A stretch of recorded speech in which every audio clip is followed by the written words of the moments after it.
하나님의 말씀은 스바냐서 2장 3절입니다.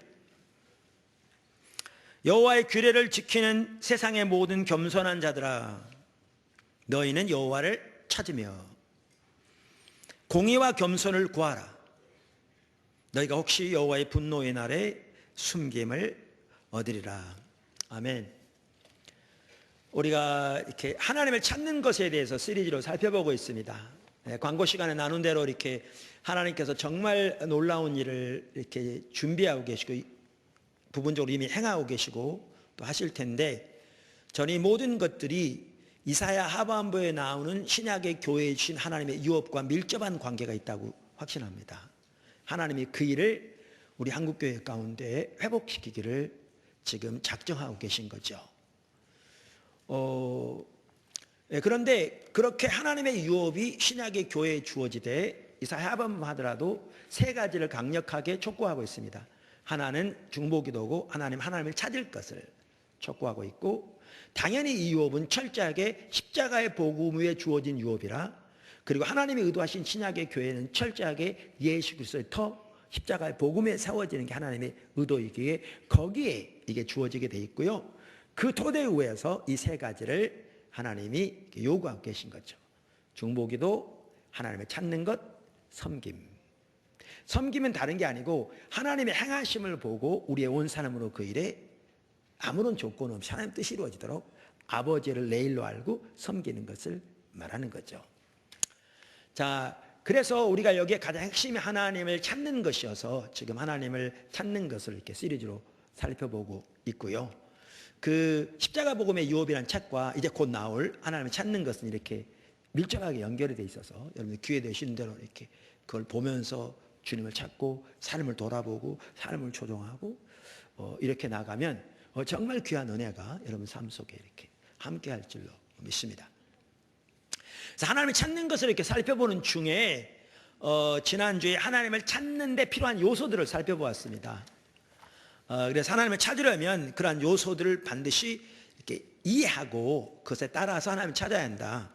우리가 이런 요소들을 소홀히 하면서 하나님을 찾으면 하나님을 찾아도 아무런 효력이 없다.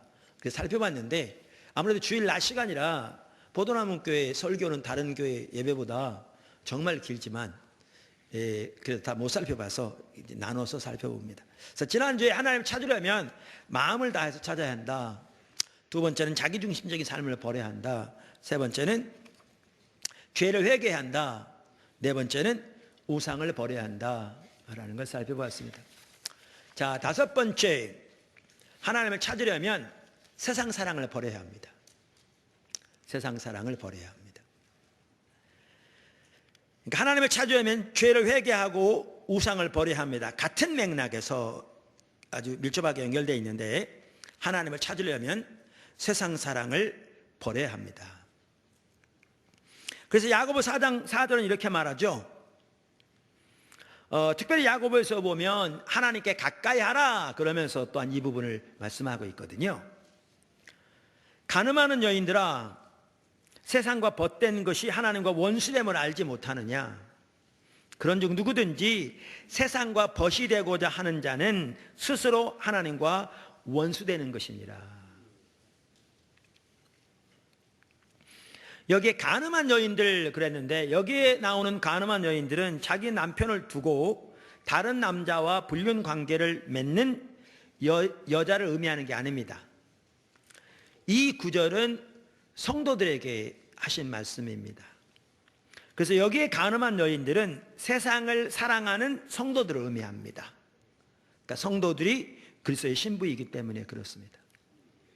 그러니까 여기에 보면 세상 사랑의 영적인 간음입니다. 영적인 간음. 그래서 세상을 사랑하는 것은 하나님의 원수가 되는 것입니다. 이 구절에 말한 것처럼. 따라서 우리가 세상을 사랑하면서 하나님과의 친밀한 교제는 가능하지 않습니다. 그러니까 예를 들어 어떤 아내가 다른 남자를 사랑하고 그 남자와 불륜 관계를 지속하면서 자기 남편에게 미안하니까 선물을 사다 주기도 하고 남편이 좋아하는 식탁을 아름답게 꾸며준다고 해서 남편이 그 사실을 뻔히 알고 있는데 그 아내와의 친밀한 교제가 되겠느냐고요. 그리고 그 선물이나 그 식탁을 기뻐하겠느냐고요. 반대로 어떤 남편이 자기 아내에게 동일하게 하면서 그 아내에게 그렇게 한다고 해서 그 아내가 기뻐하겠느냐고요. 마찬가지로 세상을 사랑하면서 그 하나님과 원수되는 영적인 간음인데, 우리가 소위 성수주의를 하고 헌금을 좀 드리고 찬양을 하는 등 몇 가지 종교적인 의식을 한다고 해서 하나님과의 친밀한 교제가 가능하지 않습니다. 성경이 명백하게 말합니다. 그리고 하나님은 그러한 의식들을 기뻐하지 않습니다. 우리는 성경의 여러 곳에서 그걸 볼 수 있습니다. 이처럼 세상 사랑은 심각한 죄인데 영적인 간음이고 하나님과 원수되는 건데, 그럼 세상 사랑이 뭐냐는 거죠.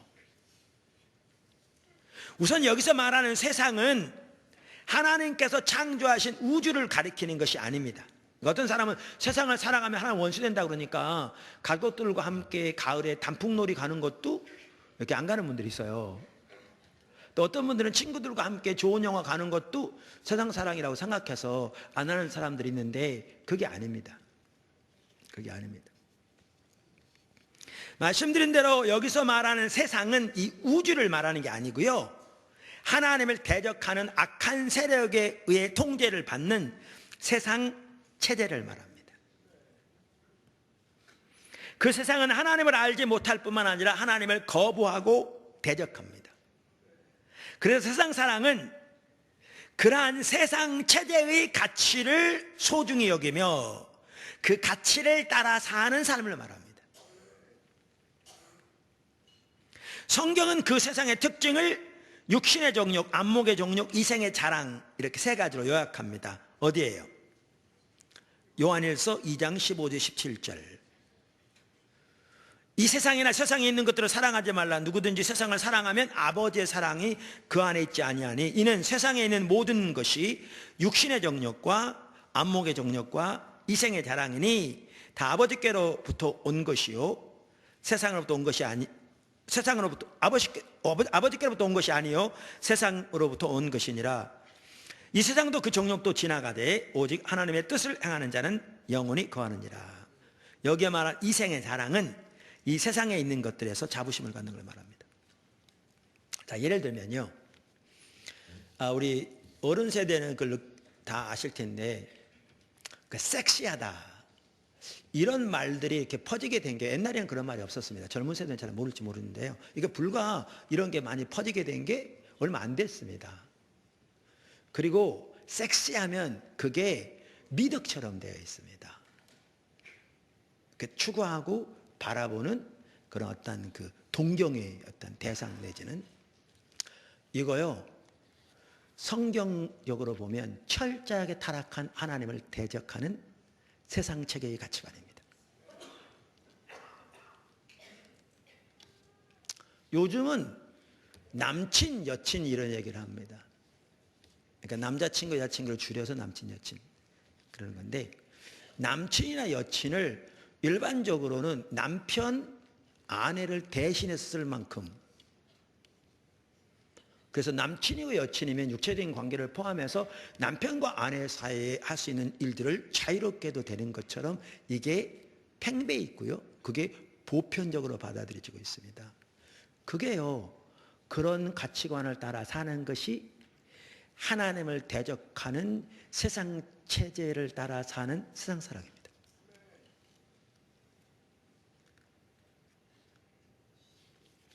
그러니까 세상 사랑은 하나님의 원수되는 것이고 영적인 간음이라고 그랬는데, 가을에 가족들과 함께 소풍 가는 것을 말하는 것이 아니고, 이처럼 하나님을 대적하는 사탄에게 통제를 받는 세상 체제의 가치관을 소중히 여기고 그 가치관을 따라 사는 삶을 말합니다. 아까 세상 사랑의 특징 중에 하나가 이생의 자랑이라고 그랬는데, 이생의 자랑은 이 세상에 있는 것들에서 자부심을 갖는 것을 말한다고요. F.F. 브루스라고 유명한 학자가 계셨는데, 그분이 그 요한일서 그 구절에 대해서 이생의 자랑에 대해서 이렇게 주석을 달면서 이 세상은 허영심의 박람회와 같다, 그렇게 표현했더라고요. 그러니까 누가 더 허영심이 큰지를 자랑하는 것이 이 세상이다. 그러니까 이생의 자랑이 그만큼 가득하다, 그 말이죠. 개구리가 자기 배를 크게, 분류가 크다는 걸 자랑하는 것처럼, 한 번은 교회 사택 이렇게 그 아파트에 엘리베이터를 탔더니 나하고 비슷한 나이에, 아니면 좀 더 젊은 여자분들이 탔는데, 제가 타자마자 갑자기 골프 얘기를 세게 꺼내기 시작하더라고요.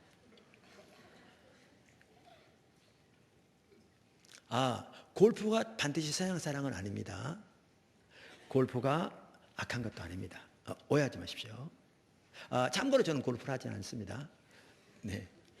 그런데 골프가 악한 게 아닙니다. 골프하는 분들이 세상 사랑하는 그 말 아닙니다. 전혀 아닙니다. 그런데 나는 골프하는 사람이야, 니들이 골프를 알아? 이런 자부심이 이 속에 있다면요, 그게 세상 사람입니다. 그게 하나님의 원수가 되는 겁니다. 세상이 그렇게 허영심의 박람회라고요. 이거요, 지나가는 겁니다.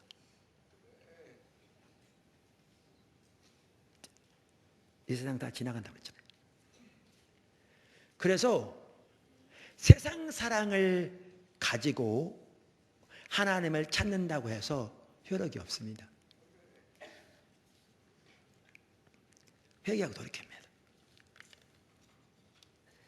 그래서 하나님을 올바로 찾으려면 우리 믿는 사람들에게 아주 중요한 것이 뭐냐면, 세상 사랑에서 돌이킬 뿐만 아니라, 말씀드린 대로 세상 사랑은 정확하게 사탄의 나라의 가치관과 삶의 이해와 방식을 따르는 삶이라고요.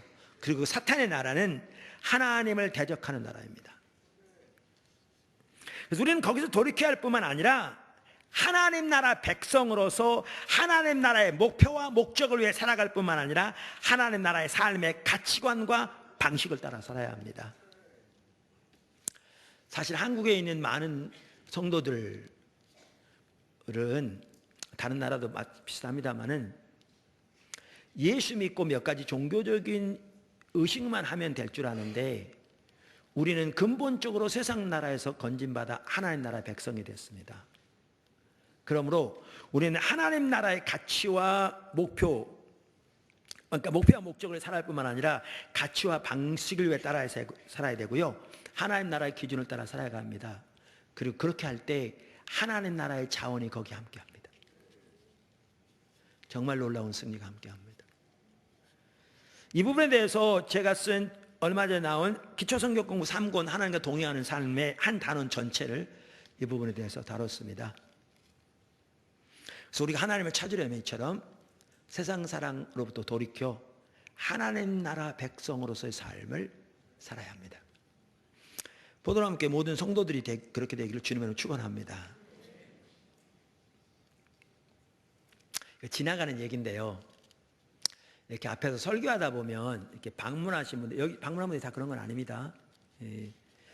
방문한 분 계신지 모르겠는데, 근데 왔다가 예배 시간 중간중간에 가고 그래요. 오늘 일부 예배에도 그런 분들이 몇 분 계셨어요. 신경이 쓰이죠. 근데 신경이 쓰여서 뿐만 아니라 제가 앞에서 볼 때는 참 안타깝습니다. 그러니까 다 사정이 있기 때문에, 사정을 다 모르기 때문에 일괄적으로 그렇게 말할 수 있는 건 아닌데, 그러나 그 중에 상당수는, 어떻게 보면 대다수는 그렇다고 볼 수 있습니다. 무슨 말이냐, 그분들의 인식 속에 하나님을 알고자 하는, 하나님의 뜻을 알아 그 가운데 함께하고자 하는, 주님의 길을 알아 그 가운데 행함으로 주님과 함께하고자 하는 의식조차 없는 거죠. 신앙을 몇 가지 종교적인 의식하는 걸로 이해하고, 그거 하면 하나님 복 주는 분이라는 그런 이해를 가지고 있기 때문에, 그 주변에 지나가다 큰 교회 있으니까 이 교회 어떤가 하고 봤더니 예배 시간은 왜 이렇게 길고 설교는 무슨 말인지 모르겠고, 또 그런 이해를 가지고 있는 사람에게는 우리가 광고할 때 하나님의 놀라운 일을 하시는 것도 아무런 의미가 없거든요. 시간만 낭비하는 거지. 그게 안타까운 거죠. 그게.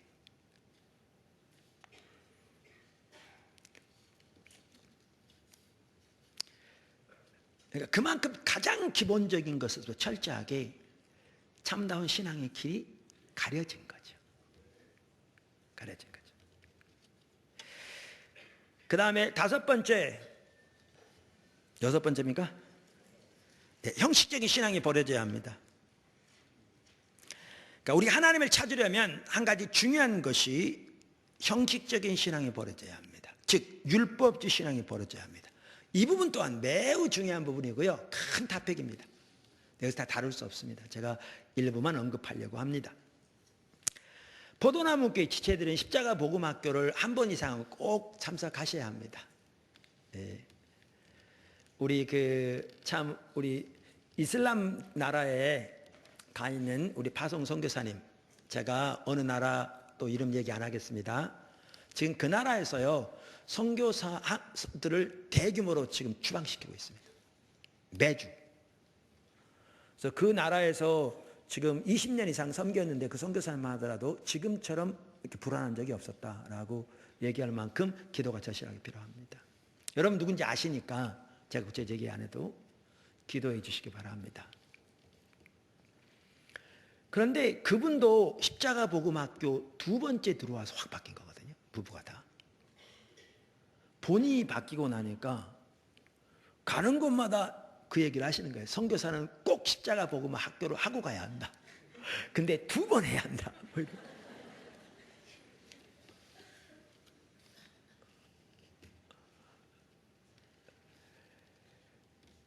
최근에 우리 선교연합한 한 목사님도 십자가 복음학교 두 번째로 들어와서 확 바뀌었습니다.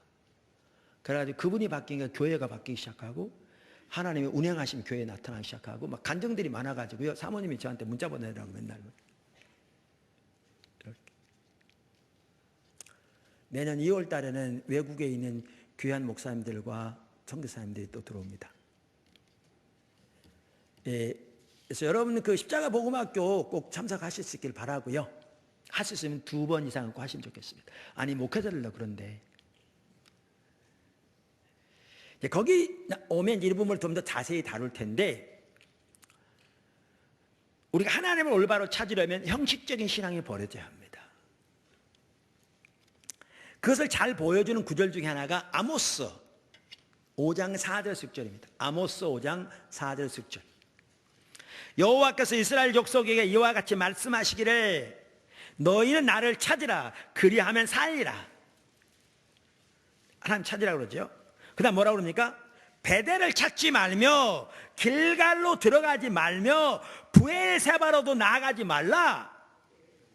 길갈은 반드시 사로잡히겠고 베델은 비참하게 될 것임이라 하셨나니 너희는 여호와를 찾으라 그리하면 살리라. 그렇지 않으면 그가 불같이 요셉의 집에 임하여 멸하시리니 베델에서 그 불들을 끌 자가 없으리라. 여기 뭐 하나님을 찾으라 그러면서 베델을 찾지 말고 길갈을 찾지 말라 이랬어요. 이게 무슨 말이냐면요, 형식적인 신앙을 버리고 하나님을 찾으라는 겁니다.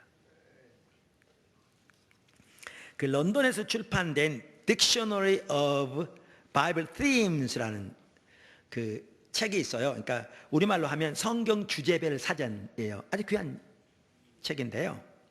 그 책에 하나님을 찾는 것에 대해서 이렇게 쭉 이렇게 나열되어 있어요. 그러니까 주제별로 이렇게 나눠져 있는데, 그러면서 그 책에도 하나님을 찾는 것을 방해하는 요소 중에 하나로 형식적인 신앙, 영어로는 superficial religion, 이 형식적인 신앙을 들면서 그것에 대한 성경적인 근거로 지금 제가 읽은 이 구절을 언급해요. 그러니까 우리가 그 하나님을 올바로 찾으려면 형식적인 신앙을 버려야 돼요. 이 말이 무슨 말이냐? 아까 여기 보면 하나님을 찾되 베델을 찾지 말라 그랬잖아요. 여기 나오는 베델, 길갈, 브엘세바 모두 하나님의 역사와 관련해서 매우 하나님께 귀하게 쓰임받았던 장소들이에요. 성경에 보면. 제가 시간상 책에는 나중에 보시고요, 성경 구절을 생략할게요. 브엘세바는 아브라함이 제단을 쌓았던 곳이고요, 하나님께서 이삭과 야곱에게 나타나셨던 곳이고요, 사무엘이 자기 아들들을 사사로 삼은 곳이기도 합니다. 베델은 야곱이 돌기둥을 세웠던 곳이고 그가 세겜을 떠난 뒤에 단을 쌓고 회개했던 곳이기도 합니다. 그 후에 그곳은 거룩한 예배 장소로 지정되었습니다. 길갈은 하나님의 백성이 이스라엘 백성이 여호수아의 인도로 가나안에 입성한 첫 지점으로서 그곳에 도착한 온 백성이 할례를 행하고 유월절을 지켰던 곳입니다. 그러니까 유서 깊은 곳이죠. 근데 그곳으로 찾지 말라. 근데 이게 뭐냐 하면 그 당시 이스라엘 백성들은 그 유서 깊은 곳에 가서 거기서 종교적인 의식하는 것을 하나님을 찾는 것을 대신해 버린 거죠. 이게 심각한 거죠. 그래서 제가 아까 했던 얘기는 그거예요. 오늘날도 너무나 많은 사람들이 몇 가지 종교적인 의식하는 것을 신앙으로 잘못 이해한다니까요. 정말 어리석은 겁니다. 여러분, 이 아모스 시대에, 아모스 이사 시대 같은 시대거든요. 이 아모스 시대에 이들은요, 이러한 유서 깊은 장소를 가서 종교적인 의식을 했는데 얼마나 열심히 했냐면 보통 우리 정도가 아니고요, 정말 열심히 했습니다. 물론 우리가 이사야서를 보아도 알 수 있는데 아모스 4장 4절과 5절에 보면 이렇게 나옵니다. 너희는 베델에 가서 범죄하며 길갈에 가서 죄를 더하며, 보세요, 아침마다 너희 희생을 3일마다 너희 11조를 드리며. 이들이 얼마나 열심히 종교적인 의식을 했냐면 아침마다 하나님께 희생을 드리며 3일마다 11조를 드렸다고 써 있어요. 누룩 넣은 것을 불살라 수은제로 드리며 낙헌제를 소리내어 선포하려무나 이스라엘 자손들아 이것이 너희가 기뻐하는 바니라. 이걸 보면요, 그들은 그것을 하기를 기뻐했습니다. 오늘날은 주일날 몇 가지 형식적인 의식만 지키는 이렇게 전락해버린 사람들 중에서도 주일날 기쁨으로 와서 예배하는 사람 많지 않거든요. 그냥 많이 못해서 성수진이 해야 한다고 그러니까 기본적인 의무라도 하러 오는 거죠. 나 빨리 갔다 올게. 그리고 왔다가 시간이 좀 길어지면 이제 인상 쓰다 가는 거죠.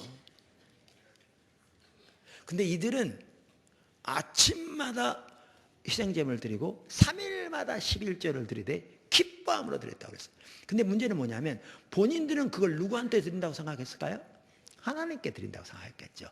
근데 하나님은 그들이 하나님께 드린다고 이해하고 있습니까? 우상을 섬겼다고 말하고 있어요.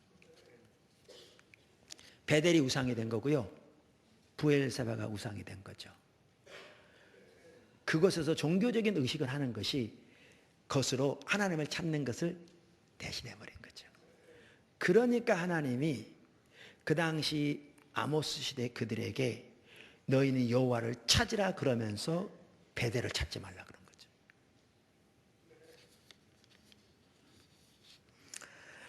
광야에서 하나님의 인도를 따라 모세가 만든 놋뱀은 하나님께서 많은 사람들을 치유하는 데 사용했는데, 그리고 그들을 살리는 도구로 사용되었는데, 나중에 이스라엘 백성들이 그것을 의지하게 되자 그것은 우상이 되었습니다. 그래서 히스기야는 그것을 부셔버렸습니다. 같은 맥락에서 예레미야 시대를 보면 예루살렘 성전이 그들의 우상이 되었다고 하나님 말씀하고 있고, 그래서 하나님은 그 예루살렘 성전을 다 불태워 없애겠다고 말씀하셨습니다. 이게 핵심입니다. 하나님을 찾으려면 형식적인 신앙을 버려야 합니다. 그러니까 종교적인 의식을 하지 말라는 것이 아니라 하나님을 찾고 신앙의 본질 가운데서 하나님과 동행하는 삶을 살기를 추구해야 한다는 거죠. 의식들은 중요하지만 본질은 수단입니다. 그런데 형식적인 신앙, 즉 율법적 신앙은 의식이 본질을 대체해버린 것이고요, 교리가 인격체를 대체해버린 것이고요, 이론이 실제를 대체해버린 것이고요, 가르치는 것이 사는 것을 대체해버린 것입니다. 이게 다 가짜들입니다. 이렇게 형식적인 신앙, 율법주의 신앙은 가짜이기 때문에 거기에는 종교적인 모양은 가득할지 모르지만 하나님의 살아있는 생명의 역사가 없습니다. 그것을 성경은 터진 웅덩이라고 표현합니다. 물을 가두지 못할 터진 웅덩이라. 그러니까 이렇게 앞에서 설교하다 보면 참 어떨 때 안타까워요. 왜냐하면 성도들이 이 교회 저 교회 돌아다니면서 이렇게 찾는 게요, 그들의 삶 속에 놀라운 하나님의 생명 역사 함께하면 그렇게 하겠어요? 안 할 거잖아요. 그러니까 예수를 믿지만 승리가 전혀 없고 하나님의 생명 역사가 전혀 없고 영적인 어감은 가득하고, 그러니까 뭔가 좀 해결책이 있나 그래서 여기도 가보고 저기도 가보고 돌아다니는 거잖아요. 근데 그렇게 돌아다니면서도 하나님을 찾고자 하는 열망이 없는 거죠. 의식으로 하나님을 찾는 것을 대신하고 그걸 하면 될 줄 아는 거죠. 눈이 어두워져 있는 거죠. 보지 못하는 거죠. 너무나 안타깝죠.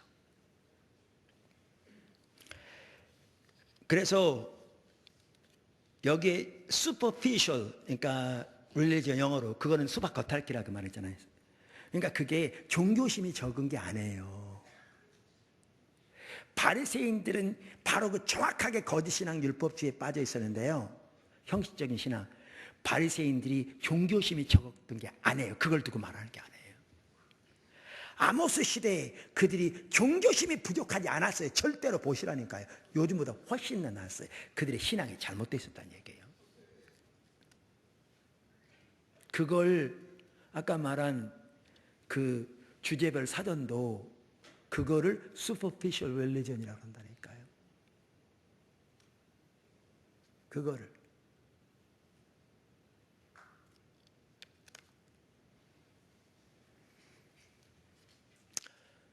그 다음에 마지막으로 하나님을 찾는 데 있어서 매우 중요한 게 겸손입니다. 겸손과 하나님을 찾는 것. 할렐루야. 하나님을 찾는 것과 겸손은 밀접한 관계가 있습니다. 참 중요한 것 같더라고요. 자, 우선 그 작은 첫 번째, 우선 겸손한 자들이 하나님을 찾습니다. 아멘. 겸손은 우리 신앙에서 매우 중요한 덕목입니다. 하나님은 겸손한 자에게 은혜를 베푸시고 교만한 자를 대적하시기 때문에 그렇습니다. 여러분 잘 아시죠? 베드로전서 5장 5절, 다 서로 겸손으로 허리를 동이라. 하나님은 교만한 자를 대적하시되 겸손한 자들에게는 은혜를 베푸시느니라. 은혜를 주시느니라. 자, 하나님 어떤 자들에게 은혜를 주신다고요? 겸손한 자들에게요.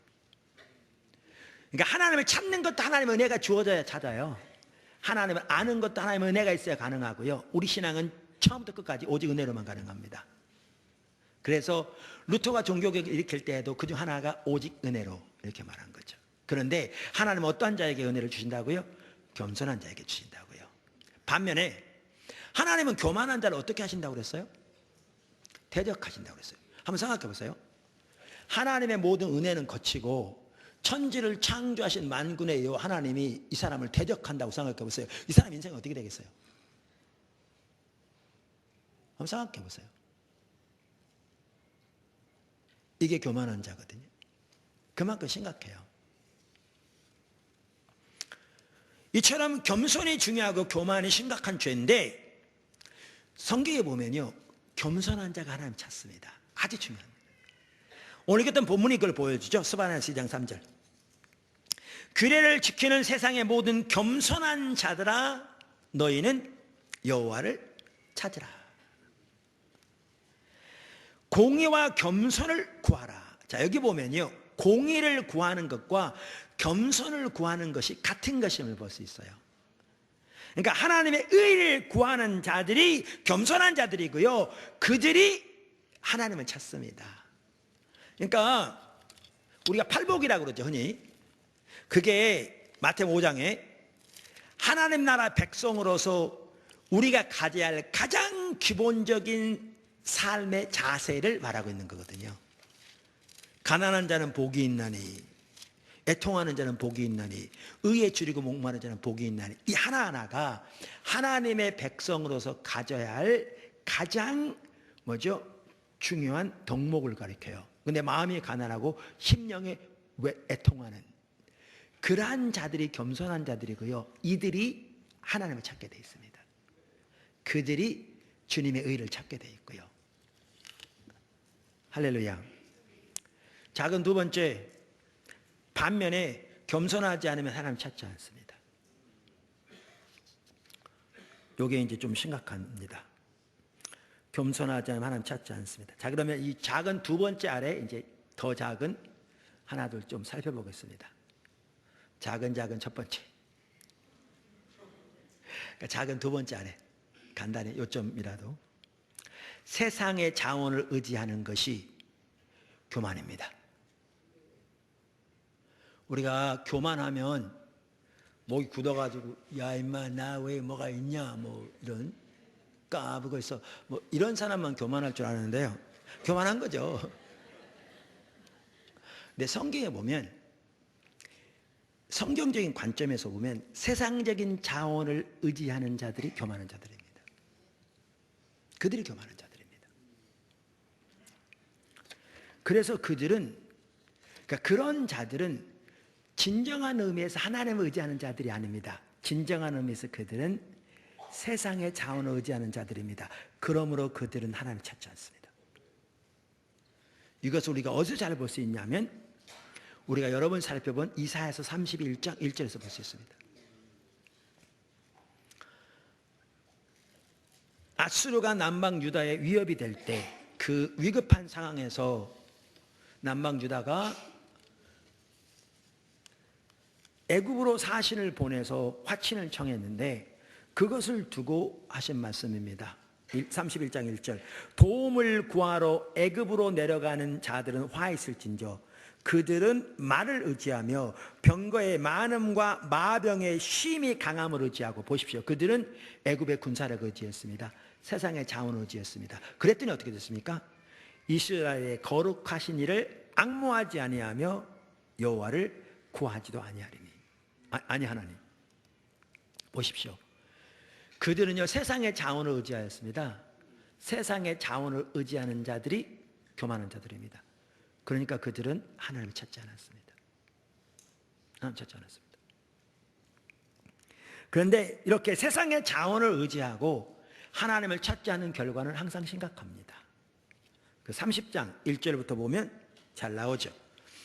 여호와께서 이르시되 패역한 자식들은 화 있을진저 그들이 계교를 베푸나 나로 말미암지 아니하며 맹약을 맺으나 나의 영으로 말미암지 아니하고 죄의 죄를 더하도다. 그들이 바로의 세력 안에서 스스로 강하려 하며 애굽의 그늘에 피하려 하여 애굽으로 내려갔으되 나의 입에 묻지 아니하였도다. 그러므로 바로의 세력이 너희의 수체가 되며 애굽의 그늘에 피함이 너희의 수욕이 될 것이라. 심각합니다. 그 다음에 작은 두 번째, 아까 뭐라고 그러냐면 세상적인 장으로 의지하는 것이 교만이다 그랬는데요, 그 두 번째, 교만의 전형적인 열매는 안일함입니다. 그러니까 교만의 전형적인 형태가 뭐냐면 세상의 자원을 의지하는 것이고요, 그런 삶을 사는 사람들의 전형적인 열매가 뭐냐면 안일함입니다. 안일함입니다. 교만한 자들은 세상적인 자원을 의지하기 때문에 그들 보기에 믿을 만한 것을 있을 때 그들은 안일합니다. 이 대표적인 예가 라오디게아 교회였습니다. 우리는 그 심각성을 이미 살펴봤습니다. 지난주인가.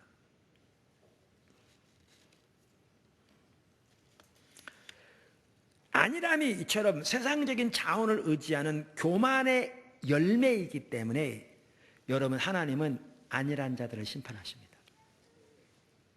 심각한 죄입니다. 그 안일함이 얼마나 심각한 죄고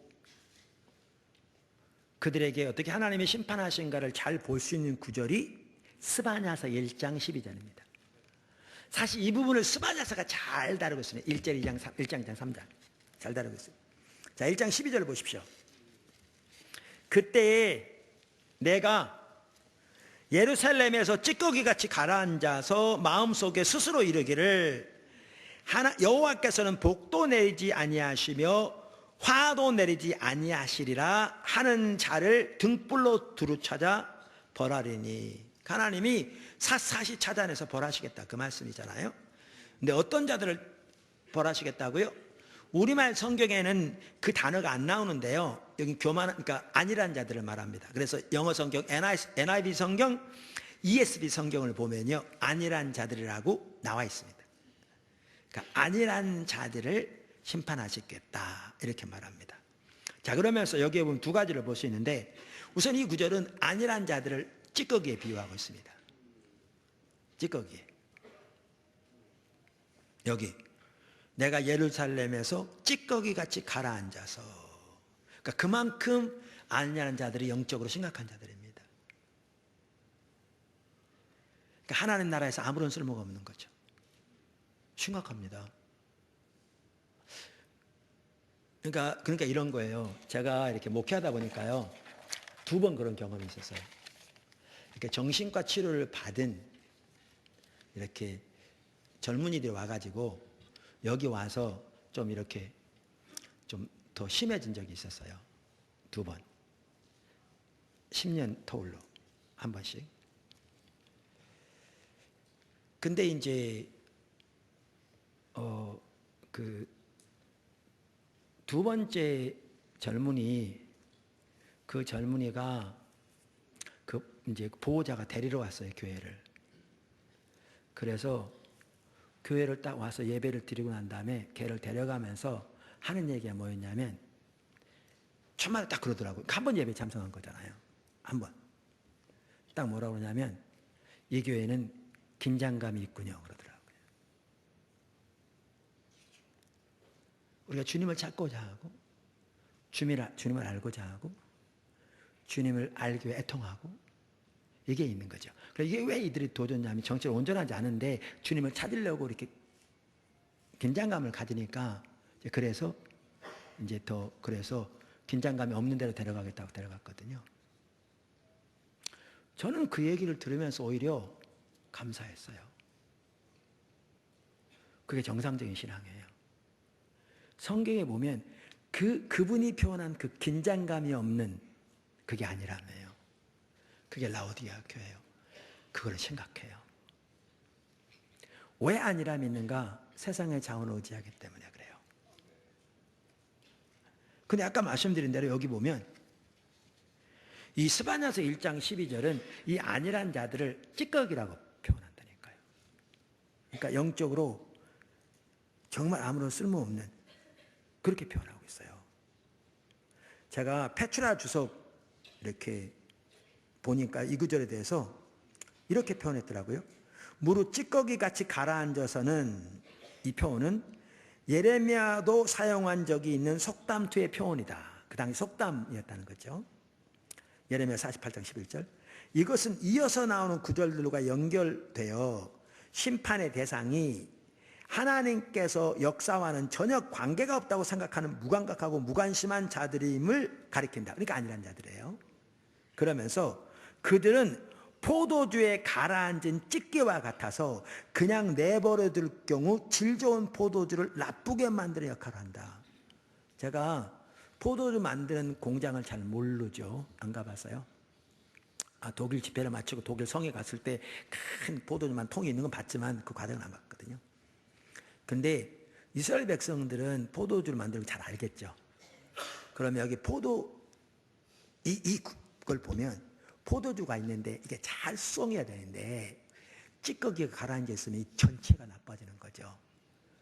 근데 그 당시 아모스 대 이스라엘 백성들, 종교적인 열심은 정말 뛰어났지만 하나님을 찾지 않은 그들, 하나님을 찾으라고 말하면서 베델을 찾지 말라고, 그러니까 그들은 그 종교적인 의식을 열심히 하는 것을 하나님을 찾는 것을 대신해버린, 그래서 하나님 찾지 않은 이 아니란라고 말하면서 그들을 뭐에 비교하느냐, 이 포도주를 만드는 통에 가라앉아 있는 찌꺼기에 비유한 거죠.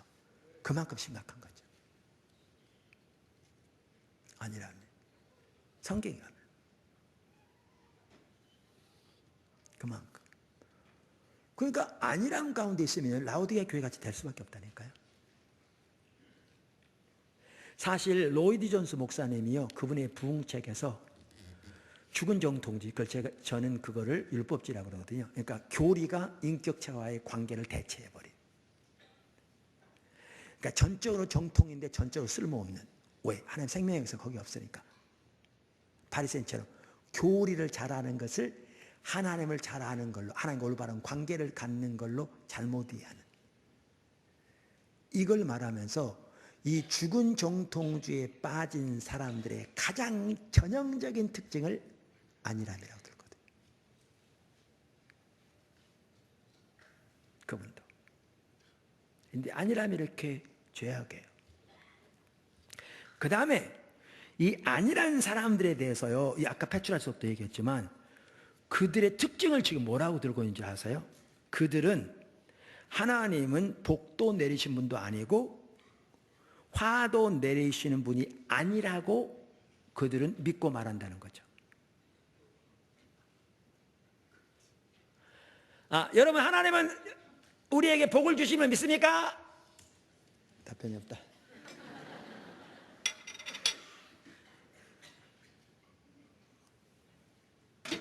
외부의 분들이 와서 이렇게 와서 설교하면 답답해하죠. 말해도 아멘도 안 하지. 믿습니까? 해도 안 하지. 그래서 외부 집회 같은 할 때 보면 막 답답해하는데 저는 그런 걸 강요하지 않으니까, 속으로 다 알아들으니까. 그래서 그냥 나가지 왜 못 나. 속으로 저는 그렇지. 근데 여러분은 하나님이 우리에게 복 주심을 믿습니까? 히브리서에 보면 하나님께 나아가는 이제 반드시 그를 찾는 자에게 복을 주신 분임을 믿어야 한다고 그랬잖아요. 믿습니까? 하나님 우리가 하나님 떠나면 심판하심을 믿습니까? 그러니까 우리는 저들과 다르다고 생각해요. 왜냐하면 저들은 뭐도 안 믿었다고요? 하나님 복 주신 것도 안 믿고 뭐도 안 믿었다고요? 하나님이 화를 내리시는 분인 것도 안 믿었다고. 근데 이게 그런 내용이 아니에요. 우선 하나 먼저 이들이 안일한 자들이 악인인데요, 악인의 특징 중에 하나가 뭐냐면 하나님은 우리에게 복을 주신 분도 아니고 화를 주신 분도 아니라고 믿고 말한다는 거죠. 그들은 그게 특징입니다. 여기만 나온 게 아니고요, 그 말이 시편 10편에도 나와요. 시편 10편 3절과 4절에 이렇게 나옵니다. 악인은 그의 마음의 욕심을 자랑하며 탐욕을 부리는 자는 여호와를 배반하여 멸시하나이다. 악인은 그의 교만한 얼굴로 말하기를 여호와께서 이를 감찰하지 아니하신다 하며 그의 모든 사상에 하나님이 없다 하나이다. 벌써 똑같은 내용이죠. 이처럼 안일한 자의 특징이 뭐냐면 그들이 악인들인데 하나님의 주권을 전혀 안 믿고요, 하나님의 주권적인 통치를 안 믿고 하나님은 우리를 복을 주시는 분도 화를 내리신 분도 아니라고 말한다는 거죠. 근데 문제는 이거죠. 여기 말한다는 말은 입으로 한다는 말을 말하는 게 아닙니다. 그러니까 여기에 이 말이 불신자들만 두고 말하는 게 아니거든요. 아까 아모스서만 하더라도 안 믿는 사람을 말하는 게 아니라 그 시대 이스라엘 백성들을 두고 한 말이거든요. 그러니까 우리가 여러 차례 살펴봤듯이 성경에서 우리가 말한다고 기록된 것은 반드시 입으로 말하는 것이 아니라 우리 행동이 하는 말을 말한다고 말하고 있다고요. 그래서 이걸 잘 볼 수 있는 데가 이사야서고 우리가 이미 여러 번 보았고 특별히 말라기서 이걸 잘 볼 수 있다고 그랬잖아요. 그죠? 말라기서에. 그래서 예를 들면 이 말라기서 2장 17절을 보면 너희가 말로 여호와를 괴롭게 하고도 이르기를 우리가 어떻게 여호와를 괴롭게 들었나이까 하는도다. 이는 너희가 말하기를 모든 악을 행하는 자는 여호와의 눈에 좋게 보이며 그에게 기쁨이 된다 하며 또 말하기를 정의 하나님이 어디 계시냐? 아멘이라. 그러니까 이 말은 그 당시 제사장들에게 하신 말씀인데 그들은 하나님을 이스라엘의 아버지요 언약의 주인이라는 이해를 가지고 있었는데 이렇게 말했겠냐고요. 그리고 그들이 입으로 얘기했으면 자기들이 하나님의 멸시함을 몰랐겠냐고요. 그럼 뭘 두고 하신 말씀입니까? 하나님의 길을 떠나 하나님의 관점에서 하나님의 버린 자들에게 성경에 나와 있는 좋은 약속들만 골라서 그들에게 축복을 외쳐대는 그 당시의 제사장들에게 이렇게 말씀하신 거죠. 그들의 행동은 실제적으로 이렇게 말하고 있었습니다. 정의 하나님 어디 계시냐? 악을 행하는 자가 하나님이 기뻐하신다. 그러니까 행동이 하는 말을 말합니다. 그리고 그런 관점에서 오늘날 우리의 상태를 보면 심각합니다. 정말. 그럼 이 말입니다. 아니란 자들은요, 세상을 장을 의지하는 자들은, 그들은 말로는 천지를 창조하신 하나님을 믿는다고 말하고, 하나님의 주권적인 통치를 믿는다고 말하고, 하나님의 복을 주신 분이라고 말하고, 심판을 주냐고 말할지 모르지만 실제 그들의 행동은 그것을 전혀 안 믿는 자들입니다. 이게 악인입니다. 하나님 내 사상을 모르신 분이야. 그분은 복도 주신 분도 아니고 그분은 화도 주신 분이 아니야. 이렇게 말하는 자들입니다. 입으로가 아니고요, 생각으로가 아니고요, 그의 삶으로. 이 말입니다. 그래서 아니란 자들이 악인이라고 성경은 말하고 있습니다. 그래서 하나님은 아니란 자들을 심판하십니다. 그런데 이 아니란 자들은 그렇기 때문에 하나님을 찾지 않습니다. 하나님 찾지 않습니다. 한 가지 또 있습니다. 이게 무섭더라고요. 저는 이렇게 이런 부분을 보다 보면, 이렇게 아니란 자들은, 이제 작은 세 번째로 보세요. 아니란 자들은 다시 말하면 교만한 자들은 하나님이 징계하셔도 받아들이지 않습니다. 하나님이 그들을 빚어가시기 위해서 아무리 징계하셔도 받아들이지 않습니다. 아니란 자들은 실제적으로는 하나님을 인정하지 않는 자들입니다. 이론적으로는 다 인정할 수 있어요, 바리새인처럼. 그러나 실제 삶으로는 하나님을 인정하지 않는 자들입니다. 하나님의 주권적인 통치를, 하나님 되심을 인정하지 않는 자들입니다. 그만큼 무섭습니다. 그게 저의 얘기, 우리 얘기입니다. 지금 이게 먼 옛날 얘기가 아니고요.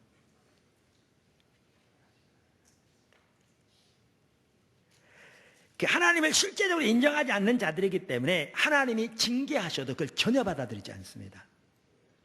자, 하나님이 징계하실 때 가장 먼저 하시는 일이 하나 뭐냐면 겸손케 하시는 겁니다. 그러니까 하나님께서 이스라엘 백성들을 애굽에서 건져내서 가나안 땅, 광야로 인도하셨는데 이걸 징계라고 성경이 표현하고 있잖아요. 그런데 광야로 인도하신 가장 주된 목적 중에 하나가 뭐예요? 저들을 낮추시며 반복적으로 겸손케 하기 위한 거죠. 왜냐하면 겸손케 돼야 은혜가 함께 하시거든요. 그래서 하나님 우리를 다루실 때, 빚으실 때, 그걸 성경은 징계라고 표현해요. 징계는 하나님의 사랑하는 자들에게 하신다. 친자들 때문에 징계하신다. 이렇게 할 때 가장 먼저 하시는 것은 우리를 겸손케 하십니다. 여러분이 어떠한 이유로 겸손케 되었다면 축복입니다. 한편으로는. 그런데 이렇게 아니란 자들은 하나님이 징계하셔서 겸손케 하셔도 안 겸손해집니다. 그걸 거부하기 때문에. 뿐만 아니라 하나님이 그들을 아무리 다루셔도 안 받아들입니다. 이게 무섭습니다. 이게 정말 무섭습니다. 스바냐 3장이 잘 보여줍니다. 스바냐 3장 1절 2절. 폐역하고 더러운 곳 포악한 그 성읍이 화 있을진저. 예루살렘 성을 이렇게 표현하고 있죠. 하나님 떠나니까 그가 명령을 듣지 아니하며 교훈을 받지 아니하며 여호와를 의뢰하지 아니하며 자기 하나님께 가까이 나아가지 아니하였도다. 보십시오. 그도 하나님 안 찾았다는 말입니다. 하나님을 안 찾으니까 하나님을 의뢰할 수가 없는 거죠. 근데 그들을 두고 뭐라고 말하느냐? 명령을 듣지 않을 뿐만 아니라 교훈을 받지 않았다 이렇게 말합니다. 여기에 교훈은 영어 성경들은 주로 뭐라고 써있냐면 correction 이렇게 말합니다. correction, 교정이라 그 뜻이죠. 그러니까 하나님이 그들을 징계하셔서 그들을 고치시기 원하셔도 빚으시기 원하셔도 안 받아들이는 거죠. 안 받아들여요. 스바냐 3장 7절도 말합니다. 내가 이르기를 너는 오직 나를 경외하고 교훈을 받으라. 보세요. 하나님을 경외하는 자들이, 하나님을 사랑하는 자들이 하나님을 찾을 뿐만 아니라 하나님을 경외하는 자들이 하나님의 빛일 때 받아들입니다. 그들이 하나님 찾고 받으라. 그리하면 형벌을 내리기로 정하긴 하였지만 너희 거처가 끊어지지 아니하려 하였으나 그들이 부지런히 그들의 행위, 모든 행위를 더럽게 하였느니라. 안 받아들인 거죠. 우리가 이미 살펴본 것처럼 하나님의 징계건 심판이건 하나님을 찾는 것이 핵심입니다. 하나님의 징계나 심판이 임할 때 하나님을 경외하는 자들은 하나님을 찾고, 하나님을 찾는 자들은 하나님께 예민하게 반응해서 하나님께로, 그리고 하나님의 목적과 길로 돌이킵니다. 반면에 하나님을 경외함이 없는 자들은, 즉 교만하고 안일한 자들은 아무리 하나님이 징계하셔도 그 징계를 받아들이지 않습니다. 아까 스바냐 3장 2절에 대해서 페트라 주석은 이렇게 말합니다. 예루살렘의 대표적인 죄악은 패역이다. 그들은 삶 속에서 하나님의 명령과 교훈을 받지 않았으며 자신들의 소유한 재물을 의지하였다. 똑같은 내용이에요. 1장 11절. 세상적인 자원을 의지하니까 이들이 아니란 거죠. 그러니까 가장 대표적인 죄악이 패역인데, 패악이 뭐냐? 교훈을 안 받아들이는 거죠. 다루심을 안 받아들이는 거죠. 하나님의 지도를 안 받아들이는 거죠. 그들은 인생을 주관하시는 하나님 앞에 가까이 나아가기를 거절하였으며, 하나님 찾기를 거절, 그 뜻이죠. 자신들의 생각과 방법대로 삶을 살아갔다. 이렇게 되는 거죠. 그 학자들도 똑같이 얘기해요. 근데 이때만이 아니더라고요. 성경에 보면요, 어느 시대건 타락하면, 안일하면, 세상의 자원을 의지하여 교만하면 하나님이 징계를 보내셔도 안 받아들입니다. 예레미야서에도 똑같은 일이 일어났습니다.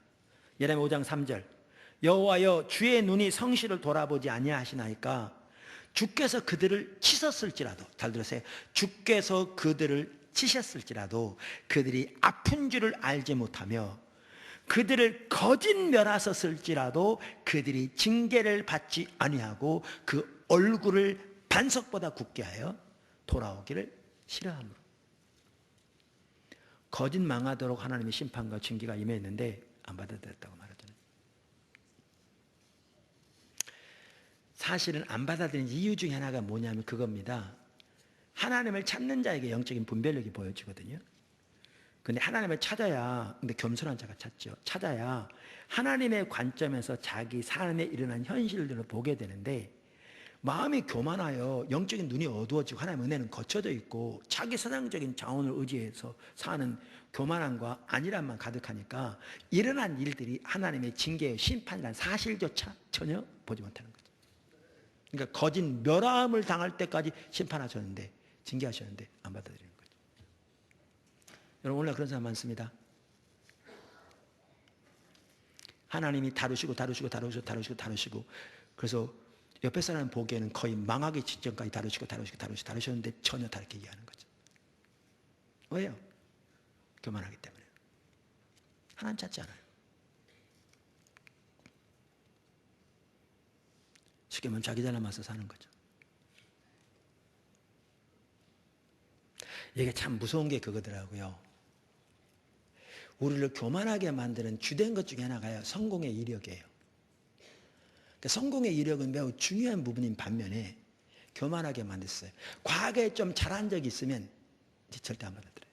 내가 어떤 사람인데, 나 왕년에.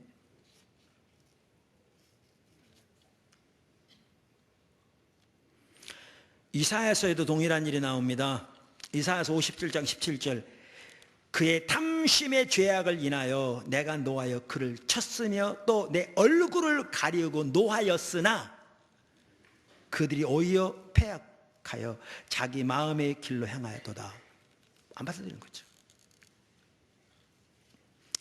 이와 같이 안일한 자들은 그게 교만인데요. 교만하면 하나님이 징계하셔도 안 받아들입니다. 그러니까 교만한 자를 하나님 대적하신다는 말이 이해가 되시죠? 무서운 죄악이죠. 그래서 그들은 세상의 자원을 의지하기 때문에 하나님 찾지 않을 뿐만 아니라 더 나아가서 그 안일함에서 돌이키지 않으면, 그 교만을 돌이키지 않으면 찾아도 응답 안 하십니다. 찾아도 응답 안 하십니다. 그게 잠언서에 나옵니다. 잠언 1장 22절. 너희 어리석은 자들은 어리석음을 좋아하며 거만한 자들은 거만을 기뻐하며 미련한 자들은 지식을 미워하니 어느 때까지 하겠느냐. 나의 책망을 듣고 돌이키라. 보라, 내가 나의 영을 너희에게 부어주어 내 말을 너희에게 보이리라. 내가 불렀으나 너희가 듣기 싫어하였고, 그렇게 하나님이 말씀하셨는데도 내가 손을 폈으나 돌아보는 자가 없었고, 도리어 나의 모든 교훈을 멸시하며, 여기 똑같아요. 교훈을 멸시하며, correction. 하나님의 징계, 하나님의 다루심을 멸시하며 나의 책망을 받지 아니하였도다. 여기 교훈을 책망이라고 다른 말로 표현하고 있잖아요. 너희가 재앙을 만날 때, 이제 이러다가 이제 재앙이 임하면 그 뜻이죠. 만날 때 내가 웃을 것이며 너희에게 두려움이 임할 때 내가 비웃으리라. 너희의 두려움이 광풍같이 임하겠고 너희의 재앙이 폭풍같이 이르겠고 너희에게 근심과 슬픔이 임하리니 그때에 너희가 나를 부르리라. 이제 그때 되면, 근데 그 다음 보십시오. 그래도 내가 대답하지 아니하겠고 부지런히 나를 찾으리라. 그래도 나를 만나지 못하리니. 대저 너희가 지식을 미워하며 여호와 경외하기를 즐거워하지 아니하며. 이걸 보면요, 이제 그들이 어려움 닥치니까 하나님이 부지런히 찾아도 하나님이 안 만나주겠다, 응답 안 하겠다 이렇게 말합니다. 그러니까 안일한 자들은 하나님 찾지 않을 뿐만 아니라 그들이 거기서 돌이키지 않으면 하나님 찾아도 여력이 없습니다. 겸손히 하나님을 찾는 것과 밀접한 관계가 있습니다. 이것들이 하나님을 찾는 중요한 요소들입니다. 그 중심, 사실 이 모든 걸 다 파면요 한마디로 요약할 수 있습니다. 중심이 중요합니다. 그래서 너희 마음을 기경하라 이렇게 말하고 있죠. 여호와를 찾으라, 너희 마음을 기경하라. 그리고 광야 생활한 이스라엘 백성들을 한마디로 말하기를 그들이 중심이 나를 원치 않았다 이렇게 표현하죠. 그 중심이 중요합니다. 그래서 여러분들이 집중적으로 이렇게 하나님을 찾고 하나님을 구하고 주님을 사모하는 중에 이러한 것들을 이렇게 기꺼이, 하나님이 소중하기 때문에 하나님은 보화를 발견하고 하나님을 소유한 모든 걸 다 소유하게 되잖아요.